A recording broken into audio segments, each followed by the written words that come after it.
यांना निवेदन दिलंय, काय मागणं आहे?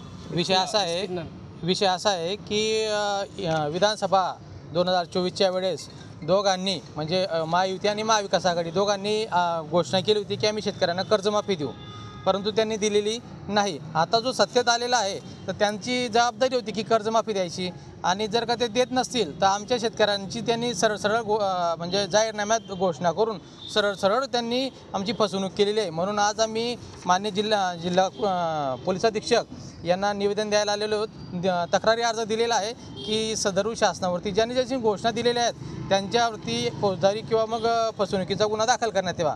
त्याचसोबत दुसरी जी मागणी आमची अशी आहे की 1 रुपयामध्ये पीक विम्याची जी मागणी होती ती आम्ही लावून धरलेली होती, परंतु आता 26 मार्चचं जे पत्र काढलं शासनाने माननीय मुख्यमंत्री आणि दोघं उपमुख्यमंत्र्यांनी, त्याच्यानुसार जे काही 4 जे स्ट्रक्चर ठेवलेले होते ज्याच्यात म्हणजे स्थळ आपलं हे जो काढणी पश्चात होतं त्याच्यात त्यांना लाभ मिळणार होता शेतकऱ्यांना। त्यानंतर वैयक्तिक सर्वेक्षण जो आहे म्हणजे जे पंचनामे केले जात होते तर शासनाने ते नाकारलेले आहेत। आता ते म्हणतात की आम्ही वैयक्तिक पंचनामे करणार आहेत। जर का वैयक्तिक पंचनामे नाही झाले, आता हे सॅटेलाईटच्या माध्यमाने करतील किंवा दुसऱ्या माध्यमाने करतील, समजा एवढी यंत्रणा स्ट्रॉंग नाही आहे की प्रॉपरली होईल असं, तर त्याच्यात काय शेतकऱ्यांची सरळ त्याच्यातही फसवणूक आहे। हां, जे कोणी गुन्हेगार असतील पीक विम्याच्या बाबतीत आणि 1 रुपयाची जी योजना ही बंद करण्याच्या मार्गावरती आहे, बरोबर, जे गुन्हेगार असतील ज्यांनी काही भ्रष्टाचार केलेला असेल त्यांच्यावरती फौजदारी गुन्हे दाखल करा, त्यांच्याकडनं रिकव्हरी करा ना। पण सर्वसामान्य शेतकऱ्यांचा तुम्ही त्यांच्यावरती अन्याय का करताय? ही 1 रुपयाची योजना बंद करण्याचा का तुम्ही लावून धरलेलं आहे? तर तीही बंद करू नये आणि जे वैयक्तिक सर्वेक्षण जे आहेत त्या योजनेमधले जे काढून घेतलेले आहेत ते पण काढावेत,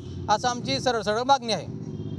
सुनील भाऊ, लग्नासाठी असेल, घर बांधणीसाठी असेल, इतर कामासाठी करतात आणि त्यामुळे ते कर्जमाफीचा लाभ घेण्यापासून त्याचा वंचित राहतात। नाही, मला काय म्हणायचं आहे, मग आता मुलं बाळ जर का लग्नाला आली तर त्यांची लग्न नाही करायची का त्यांची लग्न कोकाडे लावून देणार आहेत?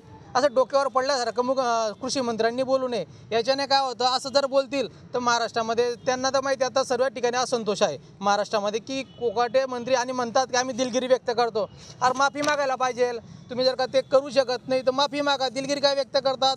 तसं आता अजितदादांनी पण सांगितलं आम्ही आता कर्जमाफी देऊ शकत नाही, आमची आर्थिक परिस्थिती नाही आहे। जर तुम्ही देऊ शकत नव्हते मग कशाला बोंबलात होता? दादा बोंबलायचं नव्हतं ना। आणि जर का देऊ शकत नाही तर मग तुम्ही सरळ महाराष्ट्राची माफी मागा, सर्व शेतकऱ्यांची माफी मागा की आमच्याकडनं चूक झाली बाबा आणि आम्ही मागणार नाही। कशाला रिकामी कॅसेट वाजवता तुमची?